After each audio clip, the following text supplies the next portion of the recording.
Hello and welcome to the Trading Post podcast, where we unlock the secrets of business-to-business trade, dive into powerful networking strategies, and share my exciting journey of using a podcast to market my business instead of relying on SEO. I'm your host, Trader Stu.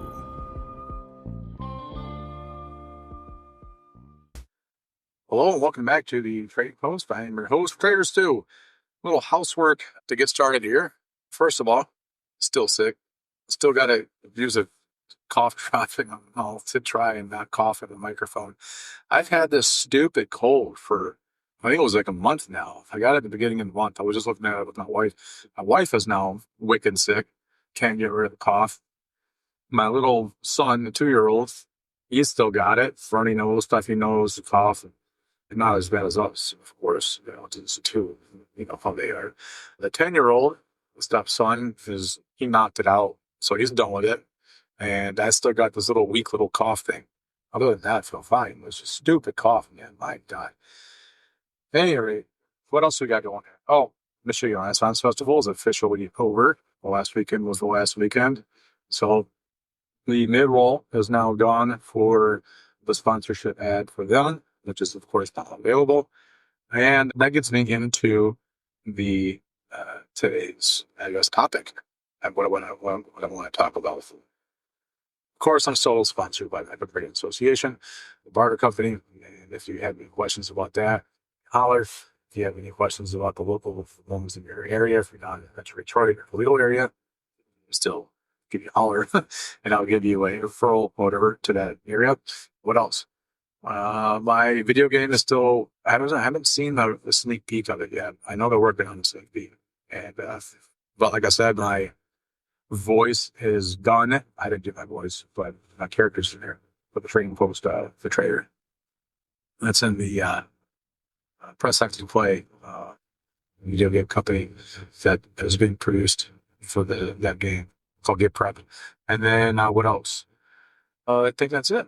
Oh, and Quantum indoor media. So check out those indoor media, the billboards. And if you're sponsored at billboard right now until he's done building up his area, you get free advertising for your screen that they produce a commercial for. It's a 15-second, I think, of this commercial, and you get 5 more commercials around the area on the other 5 billboards, non-competing billboards. I should mention that as long as you keep a TV in your building. So it's a pretty good gig right now. It's like $5,000 in the value that he's giving you for, postpaid this TV, which is awesome. And once he's got not enough miners in the buildings in the area, then that's an exploding offer and you can't get into them. So you got to pay for it. But, all right, let's get into it. Sponsoring niche podcasters, which is why I want to talk about this with the, now that the Renaissance Festival is no longer sponsoring me because the festival is over.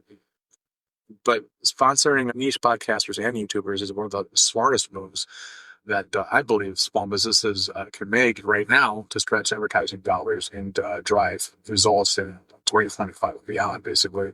The targeted approach offers unique advantages over traditional mass marketing with proven benefits for brand perception, engagement, and ROI.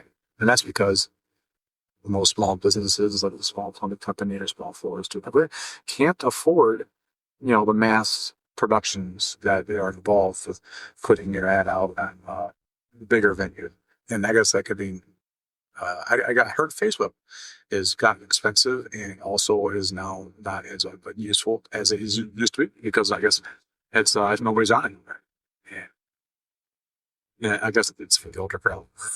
I don't know. I'm only on it for the marketplace, to be honest. But I don't follow anybody. I don't like anything. I don't comment. I don't whatever. I'm not involved with Facebook. I got off of Facebook during 2020 when I was a keyboard warrior. And when I did change anybody's life, it was just I got around those numbers. So anyway, I digress. So why the niche podcasters and YouTubers? Why not go for something that's huge, like maybe Mr. Beast or whatever, or Joe Rogan, right? Those are the big dogs, I guess, and going on both the spectrums, the podcaster spectrum and YouTuber spectrum.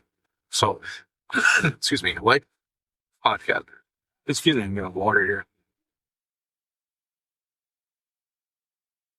Like podcasters and YouTubers with 1,000 to right around 50,000 followers speak to focused audiences deeply and passionately about specific topics or industries. My God.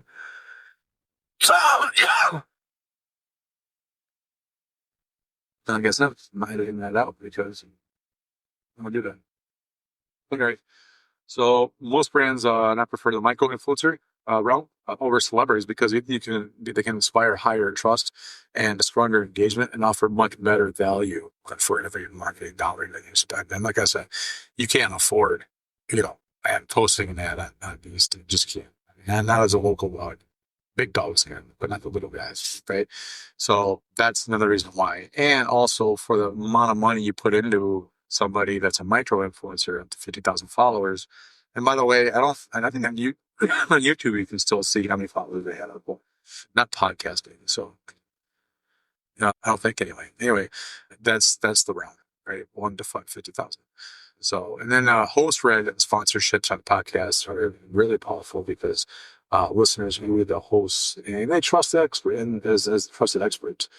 Basically, because usually the host has tried it or been through whatever they're sponsoring, creating an emotional connection that this brand they call that encourages correct responses to the offers. And I'm sure if you have heard my talking about the Machine Renaissance Festival,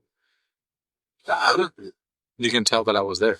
I've been there, done that. It's awesome. I loved it. It was great.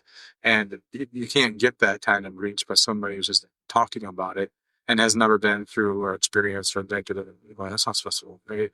So obviously I'm much more passionate about talking about it because I've been there and had fun there. And done the behind the scenes things or really on the media night. It was fun. And my kids loved it. My wife loves it. And I loves it. Oh, it's fun. So yeah.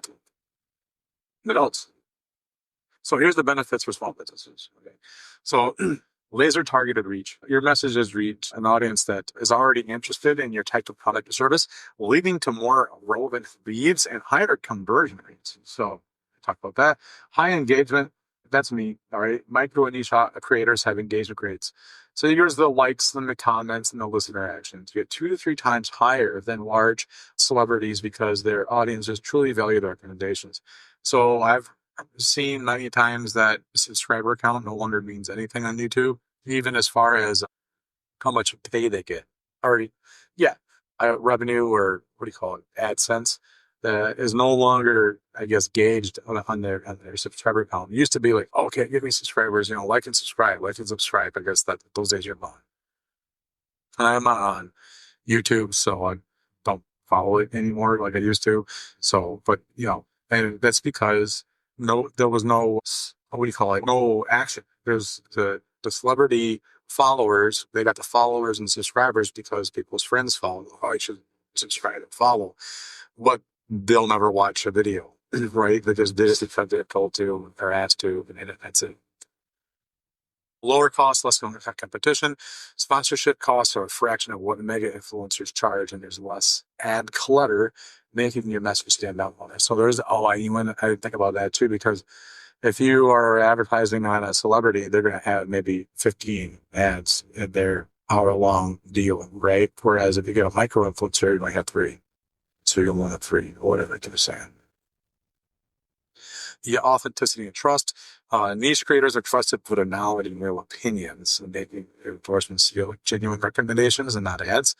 Like I already mentioned earlier, this authenticity drives brand affinity and loyalty. So, yeah, like I said, the authenticity of me being at the Renaissance Festival, or even just me working for Metro Trade. I could talk about trade all day and barter all day, but I don't call it because guess what? I've been doing it for like 10 years. And I have my business in it too because I believe in it so much when I had a business. So if I get a business in the future, I'll probably do it again. You know what I mean? So you get measurable results. Performance-based partnerships like affiliate links allow small businesses to track ROI directly. Many campaigns pay only for leads or conversions, keeping spending efficient. So that means you get the link. So if you are partnering with an influencer, And the only time you pay the influencer is if they convert somebody into buying your product and paying commission on that product. That's genius. That's a great idea. Because you don't pay for the thousands of hits that they might have got. You only pay for the few people that bought whatever, that came through. It was all to the pipeline. That's a good idea. So most YouTubers with 1,000 to 10,000 subscribers typically charge $50 to $300 per sponsorship video, while 10,000 to 100,000 subscribers can earn $250 to $2,000, making it more accessible for small business budgets. And brand sponsoring small but highly likable creators, think local service providers or regional event organizers, see better results than hitting a national audience. That's irrelevant to their business, and that's the other thing too. If you find somebody, maybe like me, it's in Metro Detroit, and you had a business in Metro Detroit, or even Flint or whatever, right, in the area, you'd be better off sponsoring someone like me or putting an ad in my thing than you would with, again, let's just use these roll with again, because you're paying for a lot more than you need, right? So you only need the small metro area. You don't need everyone down in Hawaii, Alaska, all over wherever. You're paying for all those hits, not for your national business where you can ship products globally. Then yeah, it works out. It's a great idea. You should do that. But if you're a local, like say again, 12-hour electrician or whatever, you're not going to benefit at all from anybody watching those videos.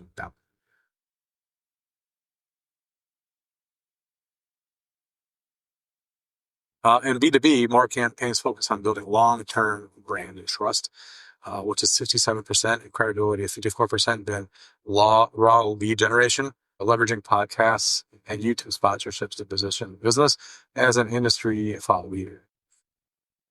Again, that's also powerful too. You can jump on a podcast and then you build more credibility that way, because you're talking about your business and what you do, what you've done, what your story is, what your struggles have been. Yeah, everyone likes a struggle story. And then you might get more conversion rates that way too. And then generally, if you are a guest on a podcast, do whatever, it's free. So there's that as well. So anyway, small businesses can maximize returns by finding 3 to 5 credible niche creators. Those audiences match their market, building genuine relationships, and designing collaboration campaigns that feel organic rather than forced. And this method keeps marketing budgets tight and results big, especially in the B2B and local service sectors. So I would just suggest, if you have a marketing budget, take like 5 or 10% of it towards trying out, sponsoring or of an ad, putting an ad in on a local podcaster, but a YouTuber. That's it. All right, that's it. Whatever you guys do out there, be good or be good at it. Bye.